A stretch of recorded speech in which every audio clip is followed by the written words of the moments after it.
kids, when kids are asked, like, how's your relationship with your parents? They say, well, my parents are always on their phone. Can you go to your parents? Yeah, but they're always on their phone. They're always looking at a screen. Mm-hmm.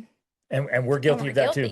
Absolutely. But that's a big challenge for all of us. Okay, so the first step of modeling this is if your child speaks to you, stop moving, look at them in the face, make eye contact. And get down to their level, whatever height they are. Don't multitask. I'm guilty of that. Don't correct their grammar. I'm guilty of that. I still do it. Don't fix the problem. You're guilty of that too. And don't teach. Because I know the answer. I know. You're like, it's killing me. Let me just get that I know how to fix out this. of your head. Just the most important thing we can do to show listening is those things, but then reflect and validate.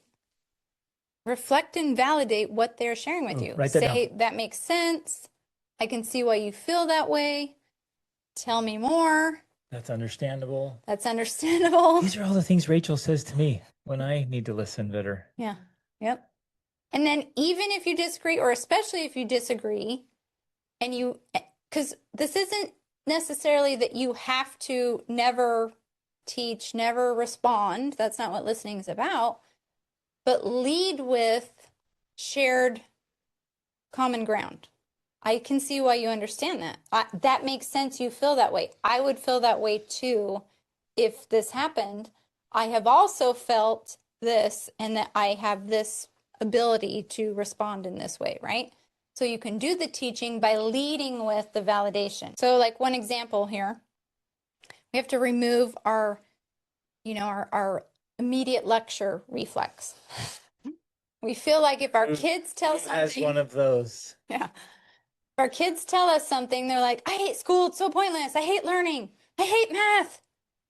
It's like we have to respond like correcting them. No, but it's so important. You need to learn it. You need to understand it. As though if I don't tell you right now, it's never going to happen and you're going to end up stupid on the street, right? I've been preparing this lecture since you were born. Yeah. Here it comes.